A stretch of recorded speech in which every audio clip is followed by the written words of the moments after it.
എല്ലാവർക്കും നമസ്കാരം. അങ്ങനെ എല്ലാം കെട്ടിപ്പറക്കി തിരിച്ച് നമ്മൾ യുഎയിലേക്ക് പോവാണേ. നാട്ടിൽ നിന്ന് 25 ദിവസത്തെ ലീവ് എങ്ങനെ പോയെന്ന് തന്നെ അറിയില്ല കേട്ടോ. ഓരോ ദിവസവും പെട്ടെന്ന് പെട്ടെന്ന് പോയതുപോലെയായേ. പോവാൻ സമയമായപ്പോൾ ഞങ്ങൾക്ക് 3 പേർക്കും പനി പിടിച്ചേ. അതുകൊണ്ട് തന്നെ ഒരു രക്ഷയില്ലായിരുന്നു. പാക്കിംഗ് ഒന്നും ഞാൻ കണ്ടിട്ടും ഇല്ല, അറിഞ്ഞിട്ടും ഇല്ല.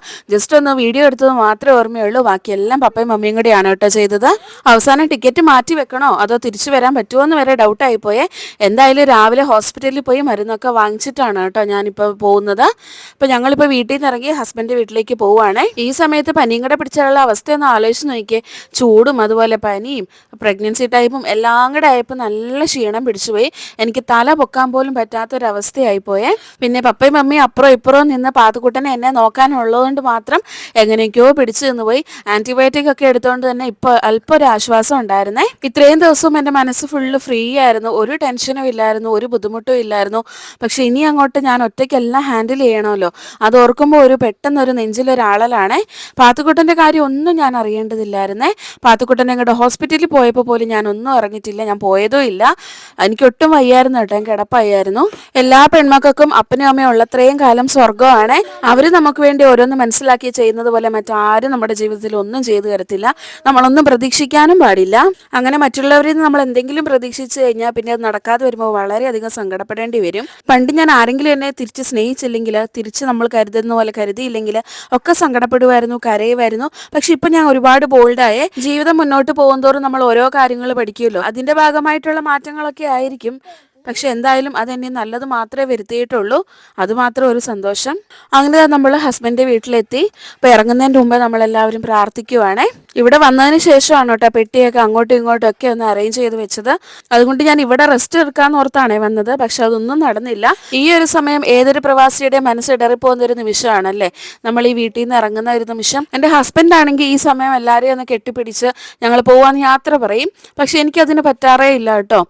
ഞാൻ പപ്പയുടെ മമ്മിയുടെ മുഖത്തേക്ക് ആ സമയത്ത് നോക്കാറേ ഇല്ല. നോക്കിക്കഴിഞ്ഞാൽ ഞാൻ അവിടെ വീണു പോകും. ആ ഒരു നിമിഷത്തെ സങ്കടം നമുക്ക് കൺട്രോൾ ചെയ്യാൻ പറ്റാറേ ഇല്ല കേട്ടോ. ഞങ്ങളിതാ പോകുന്ന വഴി ഞങ്ങളെ രണ്ടുപേരും ഓക്കെയായി. പക്ഷെ പാത്തുക്കുട്ടനെ നോക്കിയപ്പം അവൾ ആദ്യം ചിരിച്ചും കളിച്ചൊക്കെ ഇരിക്കുമായിരുന്നേ. കുറച്ച് കഴിഞ്ഞ് നോക്കിയപ്പോൾ കണ്ണിക്കൂടെ വെള്ളം വരുന്നുണ്ട്. അവൾ ആരോടും മിണ്ടാതെ ഇങ്ങനെ മൗനമായിട്ടിരുന്ന് കരയുമായിരുന്നേ. അവളുടെ ഉള്ളിൽ ഈ ഒരു സങ്കടം കണ്ടപ്പോൾ എനിക്ക് ഒരുപാട് സങ്കടമായേ. അറിയാതെ എൻ്റെ കണ്ണു ഒന്ന് നിറഞ്ഞുപോയി. പിന്നെ ഞങ്ങൾ എയർപോർട്ടിന് അടുത്ത് എത്താറായപ്പോഴാണ് കേട്ടോ ഫുഡ് കഴിച്ചത്. അപ്പോൾ ഇനിയിപ്പോൾ ഫുഡ് കഴിക്കലൊന്നും കാണത്തില്ല. അതുകൊണ്ട് തന്നെ ഇവിടുന്ന് കഴിക്കാമെന്ന് വിചാരിച്ചു. പാത്തുക്കുട്ടന് ഇഷ്ടപ്പെട്ട ഫുഡൊന്നും ഇവിടെ ഇല്ലായിരുന്നേ. അവൾക്ക് ദോശ, ഇഡ്ഡലി അങ്ങനെയൊക്കെ ഉള്ളതാണ് ഇഷ്ടം. ചോറും കഴിക്കും. പക്ഷെ ഇങ്ങനത്തെ ഒന്നും അവൾക്ക് വലിയ താല്പര്യമില്ല. പക്ഷെ എന്തെങ്കിലും കഴിക്കണമല്ലോ എന്ന് ഓർത്തിട്ട് ഞാൻ പിന്നെ ഇച്ചിരി ഷവർമയുടെ കൊടുത്തിട്ടുണ്ടായിരുന്നു. അവളൊന്ന് ടേസ്റ്റ് ചെയ്തതേ ഉള്ളൂ, അവൾ കഴിച്ചിട്ടൊന്നുമില്ല. അപ്പോൾ ഞങ്ങൾ അവിടുന്ന് ഫുഡൊക്കെ കഴിച്ച് ഇറങ്ങുവാണ്. ഇവിടെ തൊട്ടടുത്ത് തന്നെയാണ് കേട്ടോ എയർപോർട്ട് എത്തിയെന്ന് തന്നെ വേണമെങ്കിൽ പറയാം. ഇനി ഒരു വളവും കൂടെ തിരിഞ്ഞാൽ മതിയാകും. അപ്പോൾ നമ്മളിത് ഇവിടെ ഫുഡ് കഴിച്ച ആ ഒരു ഹോട്ടലാണ് കേട്ടോ ഇത്. അപ്പോൾ തിരിഞ്ഞു വന്നപ്പോൾ ഞാൻ എടുത്തന്നേ ഉള്ളേ. അപ്പോൾ ഇപ്പം തന്നെ സന്ധ്യ ആവുന്ന കാണുമ്പോൾ ചെറിയൊരു സങ്കടം വരുവേ. ബാക്കിയെല്ലാം ഓക്കെ ആയാലും ഈ സന്ധ്യ ആകുമ്പോഴത്തേക്കും എല്ലാവർക്കും അങ്ങനെ തന്നെ ആയിരിക്കുമല്ലേ. മഴ പെയ്യുമ്പം അതുപോലെ സന്ധ്യയൊക്കെ ആകുമ്പം പെട്ടെന്നൊരു സങ്കടമാണേ. ഇപ്പം നമുക്കിത് അറൈവലിൻ്റെ ടെർമിനലിൽ എത്തിയിട്ടായേ. ഇതിലെയാണ് കേട്ടോ നമ്മൾ വരുന്ന വഴിക്ക് നമ്മൾ ഇറങ്ങി പോകുന്ന വഴി. ഇപ്പോൾ ഡിപ്പാർച്ചർ ടെർമിനൽ കുറച്ചും കൂടെ മുമ്പിലായിട്ടാണേ. അപ്പോൾ ഇത് കാണുമ്പോൾ നമുക്കൊരു ഒരു മനസ്സിൽ എന്തൊക്കെയോ വികാരങ്ങൾ വരുവേ. കാരണം നമ്മൾ അന്ന് വന്നപ്പോഴുള്ള അവസ്ഥയും ഒക്കെ നമ്മളൊന്ന് ആലോചിച്ച് പോവും. അപ്പോൾ ഇതിൻ്റെ തൊട്ട് മുമ്പിലായിട്ടാണ്. അപ്പം ഞാൻ അടയാളം വെക്കുന്നത് എന്താണെന്നറിയോ, ഇവിടെ ഒരു കോളേജ് ഉണ്ട് കേട്ടോ, നമ്മുടെ ശ്രീദേവി കോളേജ്. നാട്ടിൽ നിന്നൊക്കെ ഒരുപാട് പേര് ഇവിടെ വന്ന് പഠിക്കാറുണ്ട്. അപ്പോൾ ഇത് തന്നെയാണ് കേട്ടോ കോളേജ്. ഇതിൻ്റെ തൊട്ടപ്പുറത്തായിട്ടാണ് കേട്ടോ നമ്മുടെ ഡിപ്പാർച്ചർ ടെർമിനൽ. നമ്മൾ എയർപോർട്ടിൽ എത്തുന്നതിന് മുമ്പായിട്ട് തന്നെ ഫുഡൊക്കെ കഴിച്ചിട്ട് പോകുന്നതാണ് കേട്ടോ നല്ലത്. എയർപോർട്ടിനുള്ളിൽ നമുക്ക് എല്ലാവർക്കും അറിയാം അല്ലേ, നല്ല റേറ്റാണ്. ഒരു കുപ്പി വെള്ളം വാങ്ങിക്കണമെങ്കിൽ വരെ നല്ല റേറ്റാണ്. ഞങ്ങൾക്കാണ് ഈ പ്രാവശ്യം ഇൻഡിഗോയാണ് കിട്ടിയത്. അതിൽ വെള്ളം നമ്മൾ ചോദിച്ചാൽ മാത്രമേ തരത്തുള്ളൂ, കോംപ്ലിമെൻ്ററി ആയിട്ടൊന്നും ഇല്ല. നമ്മൾ ഫുഡൊന്നും നേരത്തെ ബുക്ക് ചെയ്തിട്ടും ഇല്ല. നമ്മൾ എന്തായാലും വേഗം എത്തും. അപ്പം അവിടുന്ന് ഫുഡ് കഴിക്കാമെന്ന് വിചാരിച്ചുകൊണ്ടാണ്. പക്ഷെ ശരിക്കും ഞങ്ങൾ കഴിച്ചൊന്നും ഇല്ല കേട്ടോ. ചെന്ന ക്ഷീണത്തിന് അങ്ങനെ തന്നെ കിടന്നുറങ്ങി. അങ്ങനെ നമ്മളിതാ നമ്മുടെ മാംഗ്ലൂർ ഇൻ്റർനാഷണൽ എയർപോർട്ടിൽ എത്തിക്കഴിഞ്ഞു. അപ്പോൾ ഇനി നമുക്ക് ഉള്ളിൽ കുറച്ച് കാര്യങ്ങൾ മാത്രമേ വീഡിയോ ഒക്കെ എടുക്കാൻ പറ്റത്തുള്ളൂ. അപ്പം ഞാൻ ഒന്നും എടുക്കേണ്ടെന്ന് തന്നെയാണ് കേട്ടോ വിചാരിച്ചിരിക്കുന്നത്. പാത്തു ഓക്കെ അല്ല. അതുപോലെ നമ്മുടെ എല്ലാ പ്രൊസീജിയേഴ്സൊക്കെ കഴിഞ്ഞ് വരുമ്പോൾ ഒരു സമയമാവും. അപ്പം അതിൻ്റെ ഇടയ്ക്ക് വീഡിയോ കൂടെ എടുത്താൽ ബുദ്ധിമുട്ടാകും. ഈ പ്രാവശ്യം നമുക്ക് എവിടെ ലാഗായില്ല. പെട്ടെന്ന് ചെന്ന ഉടനെ തന്നെ നമുക്ക് എല്ലാ പ്രൊസീജിയേഴ്സും കംപ്ലീറ്റ് ആയിട്ട് നമ്മൾ അവിടെ ഇരിക്കാനുള്ള സമയം പോലും കിട്ടിയില്ല കേട്ടോ. ഈ പ്രാവശ്യം ഫ്ലൈറ്റിലേക്ക് പെട്ടെന്ന് തന്നെ നമ്മളെ കയറ്റി. ഒരു അരമണിക്കൂർ മുമ്പ് തന്നെ നമ്മളെ ഫ്ലൈറ്റിലേക്ക് കയറ്റിയിട്ടുണ്ടായിരുന്നേ. ഞങ്ങൾ സമയമൊന്നും ആയില്ലല്ലോ എന്ന് ഓർത്തത്. നമ്മൾ ഫസ്റ്റ് ഫ്ലോറിലാണ് നമ്മുടെ അബുദാബിയിലേക്കുള്ള ഫ്ലൈറ്റ് എപ്പോഴും ഉള്ളത്. അപ്പോൾ അങ്ങോട്ട് ചെന്നപ്പോഴത്തേക്കും നമ്മുടെ ലാസ്റ്റ് കോൾ വിളിച്ചിട്ടുണ്ടായിരുന്നു. അങ്ങനെ ഞങ്ങൾ ധൃതി പിടിച്ച് പിന്നെ പോവുമായിരുന്നേ. പാത്തുന് കുറച്ച് വാശി ഉണ്ടായിരുന്നെങ്കിലും ഓക്കെ ആയിരുന്നേ. പ്ലേ എയർപോർട്ടൊക്കെ കണ്ടു കഴിഞ്ഞപ്പോൾ അവർക്ക് ഏകദേശം ഉറപ്പായി ഇനി തിരിച്ചു പോകാൻ പറ്റത്തില്ല, അപ്പച്ചനും അമ്മച്ചയും കൂടെ ഇല്ലല്ലോ, അപ്പോൾ എന്തായാലും ഇനി പോയേ പറ്റത്തുള്ളൂ എന്നുള്ളത് മനസ്സിലാക്കി. നമ്മൾ ഈ പ്രാവശ്യവും നമ്മൾ സീറ്റൊക്കെ ബുക്ക് ചെയ്തിട്ടുണ്ടായിരുന്നേ. കാരണം പിള്ളേരൊക്കെ ഉള്ളപ്പോൾ അവർ സാധാരണ നമ്മളെ പുറകിലേക്ക് തള്ളിവിടും. പുറകിലാണെങ്കിൽ നല്ല ബുദ്ധിമുട്ടാണ് കേട്ടോ. അപ്പോൾ സ്പേസും ഒക്കെ ഫ്രണ്ടിലാണെങ്കിൽ കുറച്ച് കൂടുതലാണ്, ലെഗ് സ്പേസ് ഒക്കെ. അപ്പോൾ നമ്മൾ തേർഡ് സീറ്റ് തന്നെയാണ് ഈ പ്രാവശ്യം ബുക്ക് ചെയ്തിരുന്നത്. അതുകൊണ്ട് കുറച്ച് കംഫർട്ടബിൾ ആയിരുന്നേ. പ്ലെയിനിൽ കയറുന്നതിന് മുമ്പായിട്ട് ഒരു കുപ്പി വെള്ളം വാങ്ങിക്കാന്ന് ഓർത്ത് പോയതാണ്. അന്നേരം എന്താ പാത്തുന് പ്രിങ്കിൾസ് വേണം. അത് വെറുതെ ആണ് കേട്ടോ, അതൊരു വാശിക്ക് വാങ്ങിക്കുന്നതാണ്. അവളുടെ ദേഷ്യവും വാശിയൊക്കെ ഇങ്ങനെയൊക്കെയാണ് കേട്ടോ അവൾ തീർക്കാറുള്ളത്. അങ്ങനെ എന്താ അവിടെ നിന്ന് വാങ്ങിച്ചു കഴിഞ്ഞപ്പോഴാണ് ഞെട്ടിപ്പോയത്. അതിന് എത്ര രൂപയായിരുന്നെന്ന് അറിയാമോ? 500 രൂപയായിരുന്നു കേട്ടോ നമ്മുടെ പ്രിങ്കിൾസിന്. വെള്ളത്തിന് 70 രൂപയെന്നാണ് കേട്ടോ എൻ്റെ ഓർമ്മ. അപ്പോൾ നമ്മളതൊക്കെ വാങ്ങിച്ചു. അപ്പോഴത്തേക്കും എല്ലാവരും പോയി. നമ്മളായിരുന്നു കേട്ടോ ലാസ്റ്റ് പോകാനുണ്ടായിരുന്നത്. ലാസ്റ്റായി പോയല്ലോ എന്ന് കണ്ടപ്പോൾ ഒരു വെപ്രാളമായിരുന്നേ. പിന്നെ പാത്തുരം കൊണ്ട് എങ്ങനെയും അവിടെ വരെ എത്തണമല്ലോ. അങ്ങനെ എത്തിപ്പെട്ടപ്പോഴാണ് കേട്ടോ നമുക്ക് മനസ്സിലായത് ഇവിടെ നീണ്ട ഒരു ക്യൂ ഉണ്ടായിരുന്നേ. മുമ്പിൽ വന്ന ആൾക്കാർ ഇതുവരെയും പ്ലെയിനിലൊന്നും കയറാതെ ഇങ്ങനെ ക്യൂയിൽ നിൽക്കുമായിരുന്നേ. പിന്നെ ഒരുപാട് സമയം നിൽക്കേണ്ടി വന്നില്ല, ക്യൂ പതുക്കെ നീങ്ങുന്നുണ്ടായിരുന്നു. അങ്ങനെ നമ്മൾ അബുദാബിയിലേക്ക് യാത്ര തിരിച്ചു. ഒരുപാട് കുറുമ്പൊന്നും കാണിച്ചില്ല. പാത്തുക്കുട്ടൻ കുറച്ച് സമയത്തിനുള്ളിൽ തന്നെ ഉറങ്ങി. അങ്ങനെ അത് ഏകദേശം 3.5 മണിക്കൂറിനുള്ളിൽ തന്നെ നമ്മൾ അബുദാബി എത്തിയിട്ടുണ്ട്. അപ്പോൾ ഇവിടുന്ന് അബുദാബി കാണാൻ നല്ല രസമാണ് കേട്ടോ. ഈ മുകളിൽ നിന്നുള്ള കാഴ്ച, നല്ല റോഡൊക്കെ നല്ല ക്ലിയർ ആയിട്ട് കാണുവേ. ഞാൻ ആദ്യമായിട്ടാണ് കേട്ടോ പ്ലെയിനിൽ കിടന്ന് ഇത്രയും സമയം ഉറങ്ങുന്നത്. മുഴുവൻ സമയം ഏകദേശം കിടന്നെന്ന് തന്നെ വേണമെങ്കിൽ പറയാവേ. പാത്തുക്കുട്ടൻ വഴക്കൊന്നും ഇല്ലാത്തതുകൊണ്ട് നല്ല സമാധാനത്തോടെ കിടന്നുറങ്ങാൻ പറ്റി. അങ്ങനെ ഇവിടെ എത്തി. ഇതൊക്കെ കാണാൻ തുടങ്ങിയപ്പോഴാണ് കേട്ടോ ഞെട്ടി എഴുന്നേറ്റത്. അത് മാത്രമല്ല കേട്ടോ, നല്ല രീതിക്ക് ചെവി അടയാൻ തുടങ്ങിയേ. അതും കൂടെ ആയപ്പോഴത്തേക്കും പൂർത്തിയായി. ഒരു ഭാഗത്ത് പനിയും തലവേദനയും മൂക്കടപ്പും ഒക്കെ ഉണ്ടായിരുന്നു, മറുഭാഗത്ത് ചെവിയടയിൽ നല്ല രസമായിരുന്നു കേട്ടോ. ഇനി 2 ദിവസത്തേക്കുള്ള തലവേദനയ്ക്കുള്ള വകുപ്പായിട്ടുണ്ട്. അങ്ങനെ ഇതാ നമ്മൾ അബുദാബിയിലേക്ക് ലാൻഡ് ചെയ്തിട്ടുണ്ട്. അപ്പോൾ ഇനി ലാൻഡ് ചെയ്തതിന് ശേഷം ഒരു അടിപൊളി കാഴ്ച കണ്ടേ. ഫ്രണ്ടിലിരുന്നുകൊണ്ട് തന്നെ ഈ ഒരു കാഴ്ച കാണാൻ പറ്റി. അപ്പോൾ ഇവിടെയാണ് കേട്ടോ നമ്മുടെ ഫ്ലൈറ്റ് കണക്ട് ചെയ്യുന്നത്. ഇവിടുന്ന് ഞങ്ങൾ ഇതുവരെ ബസ്സിനൊന്നും പോയിട്ടില്ല കേട്ടോ. ഇവരിവിടെ കണക്ട് ചെയ്യും, ഇവിടുന്ന് പിന്നെ നടന്നു പോയാൽ മതിയാകും. ചിലയിടത്ത് എനിക്ക് തോന്നുന്നു ബസ്സിലൊക്കെ പോകണം. ഇവിടുന്ന് ബസ്സിലൊക്കെ കയറുന്ന നല്ല പണിയാണ്. ഏകദേശം നല്ല ഉറക്കപ്പിച്ചിലൊക്കെ ആയിരിക്കും. ഈ സമയത്ത് ഇനി ഇതെല്ലാം വലിച്ചുകൊണ്ട് ബസ്സിലൊക്കെ പോകണമെങ്കിൽ നല്ല പണിയാണ്. ഇപ്പോൾ ഡയറക്റ്റ് ആയതുകൊണ്ട് തന്നെ ബുദ്ധിമുട്ടൊന്നും ഇല്ലായിരുന്നു. പക്ഷേ അബുദാബി എയർപോർട്ട് നല്ല വലിപ്പമുള്ളതാണ്, ഒരുപാട് നടക്കേണ്ടതായിട്ട് വരും. അപ്പോൾ ആ ഒരു ബുദ്ധിമുട്ട് മാത്രമേ ഉള്ളൂ കേട്ടോ. നമുക്ക് പിന്നെ ബഗ്ഗി സർവീസ് കിട്ടുമെന്ന് കരുതിയാണ് ഞങ്ങൾ പോകുന്നത്. പ്രായമായവർക്കും പിന്നെ കൂടുതലായിട്ട് ലേഡീസിന്, പ്രഗ്നന്റ് ആയവർക്കും അതുപോലെ കുഞ്ഞു മക്കളെയും കൊണ്ടൊക്കെ പോകുന്നവർക്കും വയ്യാത്തവർക്കും ഒക്കെ നമുക്ക് ബഗ്ഗി സർവീസ് ഉണ്ട്. നമ്മൾ നേരത്തെ അറേഞ്ച് ഒന്നും ചെയ്യേണ്ട കേട്ടോ, അത് ഫ്രീ സർവീസാണ്, അവർ വന്നുകൊണ്ടിരിക്കും. കഴിഞ്ഞ പ്രാവശ്യം ഞങ്ങൾക്ക് പോയപ്പോൾ മാത്രം പണി കിട്ടി കേട്ടോ. അവർ മടി പിടിച്ചിരുന്നാണോ ഞങ്ങൾ നേരം വെളുക്കാറായപ്പോൾ എത്തിയത് കൊണ്ടാണോ എന്നറിയില്ല, അവരെത്ര വിളിച്ചിട്ട് പോലും വന്നില്ല. ഈ പ്രാവശ്യം പക്ഷെ അങ്ങനെ അല്ലായിരുന്നു കേട്ടോ, നമുക്ക് ബഗ്ഗി സർവീസൊക്കെ കിട്ടിയിട്ടുണ്ടായിരുന്നു. അപ്പോൾ ഈ ഒരു കാഴ്ചയാണ് കേട്ടോ ഞാൻ കാണിക്കാമെന്ന് പറഞ്ഞത്. അത് ഇത് സാധാരണയായിട്ട് നമുക്ക് ഇങ്ങനെ വിൻഡോ സീറ്റിൽ ഇരുന്നാലും കാണാൻ പറ്റില്ല, ഫ്രണ്ട് സീറ്റിലായതുകൊണ്ടാണ് കേട്ടോ കണ്ടത്. ഇതിങ്ങനെ പതുക്കെ വന്നിട്ടാണ് കേട്ടോ കണക്റ്റ് ആവുന്നത്. അപ്പോൾ ഞാൻ സ്പീഡിൽ ഇട്ടുകൊണ്ടാണ് കേട്ടോ അങ്ങനെ പെട്ടെന്ന് കണക്റ്റ് ആയ പോലെ തോന്നിയത്. അപ്പോൾ ഞങ്ങൾ കുറച്ച് ദൂരം ഇങ്ങോട്ട് നടന്നപ്പോൾ തന്നെ എനിക്ക് മടുത്തിട്ടുണ്ടായിരുന്നേ. എനിക്ക് പിന്നെ നടക്കാനേ പറ്റുന്നില്ലായിരുന്നു. അങ്ങനെ ഞങ്ങൾ അവിടെ തന്നെ നിന്നു, ബഗ്ഗി വരുന്നിടം വരെ നിൽക്കുമായിരുന്നേ. അപ്പം അങ്ങനെ നിന്നപ്പോൾ ഇതാ ബഗ്ഗി വരുന്നുണ്ടായിരുന്നു. ഒന്നല്ല രണ്ടല്ല ഒരുപാടെണ്ണം വരുന്നുണ്ടായിരുന്നേ. ഈ പ്രാവശ്യം എന്ത് പറ്റിയെന്ന് അറിയില്ല കേട്ടോ, അവരിങ്ങോട്ട് ആളുകളോട് ചോദിച്ച് കയറ്റുമായിരുന്നേ.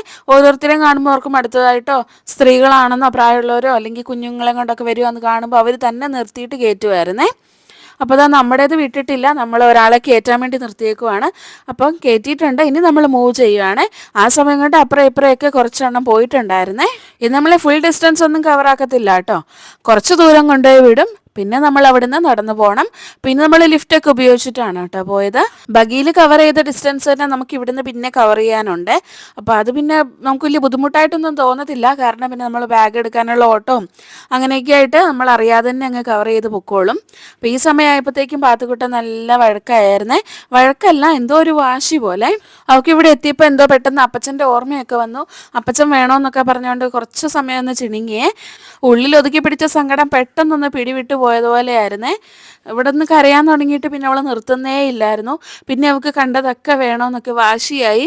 അപ്പോൾ ഞങ്ങളിത് ഇവിടെ വന്നിട്ട് കിൻഡർ ജോയ് ഒക്കെ വാങ്ങിച്ചു കൊടുക്കാൻ വേണ്ടി വന്നതാണ്. അവളും അപ്പച്ചനും അങ്ങനെയാണ് കേട്ടോ, രണ്ടുപേരും അങ്ങോട്ടും ഇങ്ങോട്ടും എവിടെ പോയാലും കൂടെ തന്നെ പോകണം. ഇപ്പം ഞാൻ വേണമെന്നൊന്നും ഇല്ല കേട്ടോ, ആരുമില്ലാതെ ഇവർ രണ്ടുപേരും മാത്രമായിട്ടൊക്കെ അവർ പുറത്തേക്കൊക്കെ പോയിട്ട് വരും. അപ്പം അതുകൊണ്ട് തന്നെ അവൾക്ക് നല്ല രീതിക്ക് മിസ്സാവുന്നുണ്ട്. പിന്നെ അത് അങ്ങനെ തന്നെയല്ലേ വരുവുള്ളൂ. നമ്മൾ അങ്ങോട്ട് സ്നേഹം കൊടുത്താൽ അതിനെക്കാട്ടും 100 ഇരട്ടിയായിട്ട് നമുക്ക് തിരിച്ചു കിട്ടും. പക്ഷെ അത് പ്രതിഫലമൊന്നും ആഗ്രഹിക്കാത്ത സ്നേഹമായിരിക്കണം, കളങ്കമില്ലാത്ത സ്നേഹമായിരിക്കണം. കുഞ്ഞു പിള്ളേരെ ശ്രദ്ധിച്ചാൽ അറിയാം, അവർ ചിലരുടെ അടുത്തൊക്കെ നന്നായിട്ട് അടുക്കും, എന്നാൽ ചിലരുടെ അടുത്ത് അടുക്കത്തും ഇല്ല. അതിനവരെ കുറ്റപ്പെടുത്തിയിട്ടൊന്നും ഒരു കാര്യവുമില്ല. കുഞ്ഞു മക്കൾക്ക് എന്തറിയാം, അവർ നിഷ്കളങ്കരല്ലേ. നമ്മൾ പിള്ളേരെയൊക്കെ കളിപ്പിക്കുമ്പോൾ അവരുടെ ലെവലിലേക്ക് താഴണം, എന്നിട്ട് അവരുടെ കൂടെ ഇരുന്ന് അവരെ മനസ്സിലാക്കി അവരുടെ കൂടെ കളിക്കുകയൊക്കെ ചെയ്യുകയാണെങ്കിൽ ഒരു നിമിഷം മതി കേട്ടോ നമ്മളെ അവർ സ്നേഹിക്കാനായിട്ട്. ഒരു യുഗമൊന്നും അവരോട് സ്പെൻഡ് ചെയ്യേണ്ട ആവശ്യമൊന്നുമില്ല, ഒരു നിമിഷം കൊണ്ട് തന്നെ അവർ നമ്മുടെ കൂടെ അടുക്കും. അത് ഞാൻ പാത്തുക്കുട്ടനിലൂടെ പഠിച്ച ഒരു കാര്യമാണ്. അവൾ കേരളത്തൊക്കെ പോകുമ്പം അവിടെയുള്ള റിലേറ്റീവ്സിനെയൊക്കെ ഒരു പ്രാവശ്യമല്ലേ കാണാറുള്ളൂ, വർഷത്തിലൊരിക്കൽ കണ്ടു അത്രേ ഉള്ളൂ. എങ്കിൽ പോലും അവളുടെ മനസ്സിൽ അവരൊക്കെ ആഴത്തി പതിഞ്ഞിരിപ്പുണ്ട്. അപ്പോൾ അത് കാണുമ്പോൾ എനിക്ക് തോന്നും, ഒരു നിമിഷം കൊണ്ട് തന്നെ നമ്മൾ ആ സ്നേഹം കൊടുത്താൽ അവരതെന്നും ഓർത്തിരിക്കുമെന്ന്. ഇതൊക്കെ പാത്തുക്കുട്ടൻ്റെ ഇമോഷൻ കണ്ടപ്പോൾ ഞാൻ പെട്ടെന്നൊന്ന് പറഞ്ഞു പോയതാണേ. അപ്പോൾ അതാ ഞങ്ങൾ എയർപോർട്ടിൽ നിന്ന് ഇറങ്ങിയിട്ടുണ്ട്, ഇനി പാർക്കിങ്ങിലേക്ക് പോവുകയാണ്. അപ്പോൾ അവിടെ അബ്ദുൾ ഭായി വന്നിട്ടുണ്ടാവും. എയർപോർട്ടിൽ നിന്ന് പുറത്തിറങ്ങിയപ്പോൾ തന്നെ നല്ല ചൂട്. അപ്പോൾ ഇവിടെ ഇപ്പോൾ നല്ല ചൂടാവാൻ തുടങ്ങിയിട്ടുണ്ട്. തുടങ്ങിയതല്ല കേട്ടോ, ഞങ്ങൾ പോയപ്പോഴേ ചൂടാവാൻ തുടങ്ങിയിട്ടുണ്ടായിരുന്നു. ഇപ്പോൾ അത് കുറച്ചും കൂടെ ഒന്ന് കൂടി വന്നിട്ടുണ്ട്. ഇനിയിപ്പോൾ നല്ല ചൂടാവുമേ. അപ്പോൾ ഞങ്ങളിതാ പെട്ടിയൊക്കെ വണ്ടിയിലേക്ക് കയറ്റുവാണ്. ഈ പ്രാവശ്യം ഞങ്ങളുടെ പെട്ടിക്കൊന്നും വെയിറ്റ് ഒന്നും ഇല്ല കേട്ടോ. 2 പെട്ടിയാണെങ്കിൽ കാലിയായിട്ടാണ് കൊണ്ടുവന്നത്. പക്ഷേ അങ്ങോട്ട് പോകുമ്പോൾ ഇങ്ങനെയല്ല കേട്ടോ അവസ്ഥ. ഓരോ പെട്ടിയിലും എത്രമാത്രം കുത്തി നിറയ്ക്കാമെന്ന് നോക്കുവേ. ഇങ്ങോട്ട് വരുമ്പം സാധാരണയായിട്ട് ഞങ്ങൾ ഫില്ല് ചെയ്തുകൊണ്ടാണ് വരാറ്. ഞാൻ പറഞ്ഞല്ലോ, പനിയൊക്കെ ആയതുകൊണ്ട് ഒന്നും ശരിക്കും പ്ലാൻ ചെയ്യാനോ ഒന്നും തന്നെ പറ്റിയിട്ടില്ല. അങ്ങനെ ഞങ്ങൾ വന്ന അന്ന് തന്നെ കുറച്ച് സാധനങ്ങളൊക്കെ ഫ്രിഡ്ജിൽ കയറ്റിയിട്ടുണ്ടായിരുന്നേ. കുറച്ച് ചക്കയും അങ്ങനെയൊക്കെ സാധനങ്ങളും കൊണ്ടുവന്നിട്ടുണ്ടായിരുന്നു. അപ്പോൾ അതൊക്കെ നമ്മൾ ഫ്രീസറിനകത്തേക്ക് കയറ്റിയിട്ടുണ്ട്, അല്ലെങ്കിൽ കേടായി പോകുമല്ലോ. അപ്പോൾ ഇതല്ലാതെ നമ്മൾ കുറച്ച് ഔലോസുണ്ടയൊക്കെ കൊണ്ടുവന്നതാണ്. അപ്പോൾ കൊണ്ടുവന്ന സാധനങ്ങളൊക്കെ ഞാൻ ഓരോന്നായിട്ട് കാണിച്ചു തരാവേ. ഡ്രസ്സൊന്നും കാണിക്കുന്നില്ല കേട്ടോ. അപ്പോൾ ഇത് ഹസ്ബൻഡിൻ്റെ വീട്ടിലുണ്ടായ നാരങ്ങയാണ് കേട്ടോ. അപ്പോൾ അതും കൊണ്ടുവന്നിട്ടുണ്ടായിരുന്നു. ഇതൊക്കെ നല്ലതായിട്ട് റാപ്പ് ചെയ്തുകൊണ്ട് തന്നെ നമുക്ക് എന്താന്ന് പെട്ടെന്ന് ആദ്യം നോക്കുമ്പോൾ മനസ്സിലാവില്ല. അപ്പോൾ ഇത് മഞ്ഞൾപ്പൊടിയാണെന്നാണ് കേട്ടോ എനിക്ക് തോന്നുന്നത്. അപ്പോൾ ഇത് വീട്ടിൽ തന്നെ പൊടിച്ചെടുത്ത മഞ്ഞൾപ്പൊടിയാണേ. 2 പാക്കറ്റ് ഉണ്ട് കേട്ടോ. ഒന്ന് എൻ്റെ വീട്ടിൽ നിന്ന്, ഒന്ന് ഹസ്ബൻഡിൻ്റെ വീട്ടിൽ നിന്ന്, 2 അടുത്തുനിന്നും ഉണ്ടായിരുന്നേ മഞ്ഞൾപ്പൊടി. പിന്നെ കൊണ്ടുവന്ന നെയ്യായിരുന്നേ. അപ്പോൾ ഇത് നമ്മുടെ കോഴിറൊട്ടിയാണ് കേട്ടോ. അപ്പോൾ ഞാൻ വീഡിയോയിലൊക്കെ കാണിച്ചിട്ടുണ്ട്, നമുക്കിവിടെ ഫേമസ് ആയിട്ടുള്ളതാണ് കേട്ടോ മാംഗ്ലൂരിൽ കോഴിറൊട്ടി. അപ്പോൾ ചിക്കൻ കറിയോടൊപ്പം കഴിക്കുന്നതാണ് കേട്ടോ. അതപ്പോൾ ഒരു 6 പാക്കറ്റും മറ്റും കൊണ്ടുവന്നിട്ടുണ്ട്. കോഴിറൊട്ടിയൊക്കെ നമ്മൾ എല്ലാ പ്രാവശ്യവും കൊണ്ടുവരുന്നതാണ്. അത് നമുക്ക് നിർബന്ധമാണ് കേട്ടോ. അവിടെ നിന്ന് ഇവിടെ വരുമ്പം കൊണ്ടുവരുന്നത്. നമ്മൾ അവിടെയുള്ളപ്പോൾ യൂസ് ചെയ്തില്ലെങ്കിൽ ഇങ്ങോട്ട് കൊണ്ടുവരാൻ മറക്കാറില്ല. മിക്കവാറും കാര്യങ്ങൾ അങ്ങനെയൊക്കെ തന്നെയാണ്. അവിടെ നിന്ന് ഇങ്ങോട്ട് കൊണ്ടുവരുന്നതും ഇവിടെ നിന്ന് അങ്ങോട്ട് കൊണ്ടുവരുന്നതും നമ്മൾ പലപ്പോഴും യൂസ് ചെയ്യാറില്ലാത്ത സംഭവങ്ങളാണല്ലേ. അങ്ങനെതാ പിന്നെ ഞാനൊരു അപ്പച്ചട്ടിയൊക്കെ വാങ്ങിച്ചിട്ടുണ്ടായിരുന്നേ. എൻ്റെ കയ്യിലുണ്ടായിരുന്ന കുഞ്ഞൊരു അപ്പച്ചട്ടി ഞാനത് കടുക് വറുക്കാനൊക്കെ എടുത്തായിരുന്നേ. പിന്നെ ഇത് നമ്മുടെ ചിപ്സാണ് കേട്ടോ. ഇത് ഞാൻ അവിടുന്ന് പാത്തുക്കുട്ടന് വാങ്ങിച്ചിട്ടുള്ള മുട്ടായിയൊക്കെ അവിടെ ഇരിക്കണ്ടല്ലോ എന്ന് ഓർത്ത് ഞാൻ കൊണ്ടുവന്നതാണ്. അതിൻ്റെ കൂടെ എൻ്റെ ബ്രഷും പേസ്റ്റൊക്കെ ഉണ്ടായിരുന്നു. ഇത് പിന്നെ ഉണക്കമീൻ്റെ അച്ചാറാണ് കേട്ടോ, മമ്മി ഇട്ട് തന്നതാണ്. ഈ ഉണക്കമീൻ്റെ അച്ചാർ എങ്ങനെയാണ് തയ്യാറാക്കുന്നതെന്ന് ഞാൻ വീഡിയോ ഇട്ടിട്ടുണ്ടായിരുന്നേ. അടിപൊളി അച്ചാറാണ് കേട്ടോ, കാണാത്തവരൊന്ന് കണ്ടു നോക്കണേ. പിന്നെ ഇത് ഒരു മുളകിൻ്റെ അച്ചാറായിരുന്നേ. പിന്നെ നമ്മൾ കുറച്ച് ചക്കക്കുരു കൊണ്ടുവന്നിട്ടുണ്ടായിരുന്നു, ചക്ക വറുത്തത് കൊണ്ടുവന്നിട്ടുണ്ടായിരുന്നു. ചക്ക വറുത്തത് കുറേ സെക്ഷൻ ഉണ്ടായിരുന്നു കേട്ടോ. ഇത് പിന്നെ ജീരകമാണ്. ജീരകം കഴുകി ഉണക്കിയിട്ടൊക്കെ ഞാൻ കൊണ്ടുവരുന്നതാണ്. ഇതിൻ്റെ പൊടിയും കൊണ്ടുവരാറുണ്ട്. ഇത് പിന്നെ എല്ലാ പ്രാവശ്യവും ഞാൻ കൊണ്ടുവരുന്ന ഒരു സംഭവമാണ്. അരിയാണ്. എനിക്ക് ഇവിടുത്തെ അരിയുടെ ആ ഒരു ടേസ്റ്റ് ചിലപ്പോൾ ഇഷ്ടപ്പെടാറില്ല, പ്രത്യേകിച്ച് പ്രഗ്നൻ്റ് ആയതുകൊണ്ടാണ് കേട്ടോ. അതുകൊണ്ട് ഞാൻ ഒരു 5 കിലോ അരി കരുതിയിട്ടുണ്ട്. പിന്നെ ഇത് പാത്തുക്കുട്ടന് അപ്പച്ചൻ പെരുന്നാളിന് മുമ്പ് മേടിച്ചു കൊടുത്ത കളിപ്പാട്ടങ്ങളാണ്. അങ്ങനെ അതും ഉണ്ട് കയ്യിൽ. പിന്നെ അതുകൂടാതെ ഇത് പാത്തുക്കുട്ടനുള്ള ചിപ്സാണ്. അപ്പോൾ വെളിച്ചെണ്ണയിലും മറ്റും വറുത്ത ചിപ്സായിരുന്നു കേട്ടോ. ഇതെൻ്റെ അരിഷ്ടമാണ് കേട്ടോ. ഗ്യാസിന് വേണ്ടിയിട്ട് ഞാൻ വാങ്ങിച്ചതാണ്. ഞാൻ പറഞ്ഞല്ലോ, ഇപ്പോൾ എനിക്ക് നല്ലതായിട്ട് ഗ്യാസ്ട്രിക്കിൻ്റെ പ്രശ്നമുണ്ട്. അപ്പോൾ ഇത് കുടിച്ച് കഴിഞ്ഞപ്പോൾ പെട്ടെന്ന് നല്ല രീതിക്ക് തന്നെ കുറയുന്നുണ്ടായിരുന്നേ. അപ്പോൾ ഞാൻ കോട്ടക്കലിൽ നിന്ന് വാങ്ങിച്ചതായിരുന്നു കേട്ടോ. ഇത് പൂവമ്പഴമാണ്. അപ്പോൾ ഹസ്ബൻഡിൻ്റെ വീട്ടിൽ നിന്ന് കൊടുത്തു വിട്ടതാണ്. ഇതിനെയും പഴുത്തിട്ട് വേണം കേട്ടോ പുട്ടൊക്കെ ആക്കി കഴിക്കാനായിട്ട്. ഇതിനി ചമ്മന്തിപ്പൊടിയാണ് കേട്ടോ, മമ്മി ഉണ്ടാക്കുന്ന ചമ്മന്തിപ്പൊടിയാണ്. നല്ല ടേസ്റ്റാണ്. അപ്പോൾ ഇതിൻ്റെ വീഡിയോ ഞാൻ പറ്റുവാണെങ്കിൽ ഇട്ടേക്കാമേ. ഇത് പിന്നെ എൻ്റെ മേക്കപ്പ് ബോക്സ് ആണ് കേട്ടോ. ഇത് തന്നെ ഏകദേശം ഒരു 1/2 കിലോ വരും. അപ്പോൾ മേക്കപ്പ് ബോക്സ് എന്നൊന്നും പറയാൻ പറ്റില്ല, മേക്കപ്പ് ഒന്നും ചെയ്യാറില്ല, ഐറ്റംസൊക്കെ കയ്യിലുണ്ടെന്നേ ഉള്ളേ. ഇത് നമ്മുടെ മസാലപ്പൊടികളാണ്. ജീരകവും അതുപോലെ പെരിഞ്ജീരകവും ഒക്കെ കുറച്ച് ഞാൻ പൊടിച്ചെടുത്തിട്ടുണ്ട്. ഇത് നമ്മുടെ അരിഷ്ടത്തിൻ്റെ കവറേയും ചാടിപ്പോയി വായുഗുളിയാണ് കേട്ടോ. വായുഗുളിയെ വേറെ കരുതിയിട്ടുണ്ട്. ഇത് പിന്നെ ഞാൻ പുലാവിൻ്റെ അരിയാണ് കേട്ടോ. ഇതെല്ലാ പ്രാവശ്യം കൊണ്ടുവരാറുണ്ട്. ഈ പ്രാവശ്യം ഒരു 4 കിലോ എടുത്തിട്ടുണ്ട്. പിന്നെ നമ്മളിതാ തേങ്ങയും കൂടെ കൊണ്ടുവന്നിട്ടുണ്ട്. ഇനിയിപ്പോൾ ഈ പെട്ടിക്കകത്ത് ബാക്കിയുള്ളത് എണ്ണയാണ് കേട്ടോ. അപ്പോൾ ഒരു 4 കുപ്പി വെളിച്ചെണ്ണയും അതുപോലെ തലയിൽ തേക്കാനുള്ള കാച്ചി എണ്ണയും കരുതിയിട്ടുണ്ട്. എനിക്ക് നല്ല രീതിക്ക് ഇവിടെ വന്ന് കഴിയുമ്പോൾ മുടി പൊഴിയുവേ, ചിലപ്പോൾ വെള്ളത്തിൻ്റെയൊക്കെ ആയിരിക്കും. എല്ലാ പ്രാവശ്യവും മമ്മി പറയുവേ കാച്ചി എണ്ണ കൊണ്ടുപോകാൻ. അത് തേച്ചുകൊണ്ടിരുന്നപ്പോൾ നല്ല മുടി ഉണ്ടായിരുന്നു, ഇപ്പം എല്ലാം പോയി കിട്ടിയിട്ടുണ്ട്. അപ്പോൾ എണ്ണ തേച്ചിട്ട് ഇവിടെ നടക്കും. കാച്ചി എണ്ണയുടെ ഒരു സ്മെല്ല് ഉള്ളതുകൊണ്ടാണ് കേട്ടോ ഇവിടെ കൊണ്ടുവരാതിരിക്കുന്നത്. അപ്പോൾ ഇത് നമ്മുടെ പെരിഞ്ജീരകമാണ് കേട്ടോ. നല്ല ജീരകം ഞാൻ കാണിച്ചായിരുന്നല്ലോ. ഇതിനിപ്പോൾ നമ്മുടെ കണ്ണിമാങ്ങയാണ്. അത് നമ്മുടെ വീട്ടിൽ തന്നെ ഉള്ളതായിരുന്നു. അപ്പം ഇതുണ്ടായപ്പോഴേ പറഞ്ഞായിരുന്നേ എനിക്ക് കുറച്ച് വേണമെന്ന്. അങ്ങനെ മമ്മി അത് എനിക്ക് വേണ്ടിയിട്ട് ഉപ്പിലിട്ട് വെച്ചിരുന്നതാണ്. അപ്പോൾ ഇത് അങ്ങോട്ട് കൊണ്ടുപോയ മാഗിയാണ്. അപ്പോൾ 2 പാക്കറ്റ് ബാക്കിയായത് പാത്തുകുട്ടൻ തിരിച്ചെടുത്തോണ്ട് വന്നതാണ്. പിന്നെ ഇതും ചക്കവറുത്തതാണ്. അപ്പോൾ ഞാൻ പറഞ്ഞല്ലോ ചക്കവറുത്തത് കുറേ സെക്ഷൻ ഉണ്ടെന്ന്. അപ്പോൾ ഇത് നമ്മൾ 2 കവറിലായിട്ട് സ്വീറ്റ്സ് വാങ്ങിച്ചതാണ് കേട്ടോ. ഓഫീസിലും അതുപോലെ ഫ്രണ്ട്സിനും ഒക്കെ കൊടുക്കാനായിട്ട്. ഇത് ഞാൻ പോരുന്നതിൻ്റെ തലേദിവസം പനി പിടിച്ചിരുന്നപ്പോൾ പോയി വാങ്ങിച്ചുകൊണ്ട് വന്നതാണ്. നമ്മളെല്ലാ പ്രാവശ്യം കൊണ്ടുവരുന്നതാണ്. ഈ പ്രാവശ്യത്തെ മിസ്സാക്കാൻ പറ്റില്ലല്ലോ, അതുകൊണ്ട് പെട്ടെന്ന് പോയിട്ട് വാങ്ങിച്ചുകൊണ്ട് വന്നതായിരുന്നേ. അപ്പോൾ ഇത് മാൽപ്പുരിയൊക്കെയാണ് കേട്ടോ.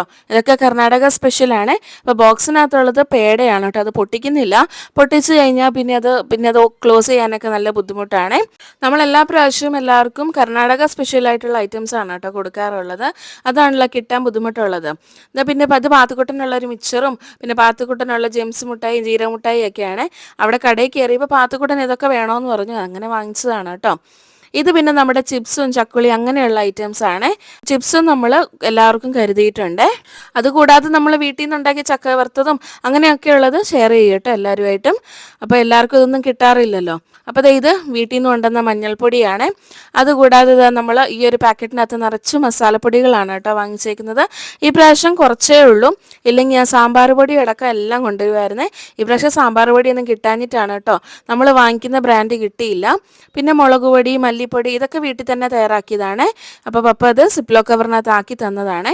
ഈ കവറിൽ മസാലപ്പൊടി അല്ലാതെ നമുക്കൊരു മാങ്ങാച്ചാറും കൂടി ഞാൻ വാങ്ങിച്ചിട്ടുണ്ട്. എനിക്ക് കടയിൽ നിന്ന് വാങ്ങിക്കുന്ന മാങ്ങാച്ചാർ ഇഷ്ടമാണ്, അതുകൊണ്ട് വാങ്ങിച്ചതാണ്. പിന്നെ അതുകൂടാതെ നമ്മൾ ഒരു ചുക്ക് കാപ്പിയുടെ പൊടിയും വാങ്ങിച്ചിട്ടുണ്ടായിരുന്നു. പിന്നെ ഹോളിഗെ അതുപോലെയുള്ള ഐറ്റംസ് ആണ്. കാപ്പിപ്പൊടി ഇത് മസ്റ്റായിട്ട് കൊണ്ടുവരുന്നതാണ്, ലക്ഷ്മി കാപ്പിപ്പൊടിയാണ്. അപ്പോൾ ഞങ്ങൾ ഇത്ര ഐറ്റംസ് ഒക്കെയാണ് കേട്ടോ കൊണ്ടുവന്നേക്കുന്നത്. പിന്നെ ഇതുകൂടാതെ ഫ്രീസറിൽ കേടായി പോകുന്ന ഐറ്റംസ് ഒക്കെ വെച്ചിട്ടുണ്ട്. അത് ഞങ്ങൾ തലേദിവസം തന്നെ വെച്ചതാണ്. അപ്പോൾ ഞങ്ങൾ നാട്ടിൽ നിന്ന് അബുദാബിയിലേക്ക് വന്നതിൻ്റെയും അതുപോലെ ഞങ്ങൾ കൊണ്ടുവന്ന സാധനങ്ങളും എല്ലാം നിങ്ങളുമായിട്ട് ഞങ്ങൾ ഷെയർ ചെയ്തിട്ടുണ്ട്. അപ്പം നാട്ടിൽ നിന്ന് UAE-യിലേക്കോ അല്ലെങ്കിൽ മറ്റു സ്ഥലങ്ങളിലേക്കൊക്കെ പോകുമ്പം ഇങ്ങനത്തെ ഐറ്റംസ് ഒക്കെ കൊണ്ടുപോകാറുണ്ടോ? ഞാൻ ഈ എടുത്തേക്കുന്ന ഐറ്റംസ് പോലെയുള്ള ഐറ്റംസ് തന്നെയാണോ നിങ്ങളും എടുക്കുന്നതെന്നൊക്കെ ഒന്ന് കമൻറ്റ് ചെയ്യണേ. അപ്പം ഞങ്ങൾ ഇങ്ങനെയൊക്കെയാണ് കൊണ്ടുവരാറുള്ളത്. അപ്പോൾ വീഡിയോ ഇഷ്ടപ്പെട്ടാൽ തീർച്ചയായിട്ടും ലൈക്ക് ചെയ്യാനും ഷെയർ ചെയ്യാനും ഒപ്പം സബ്സ്ക്രൈബ് ചെയ്യാനും മറക്കല്ലേ.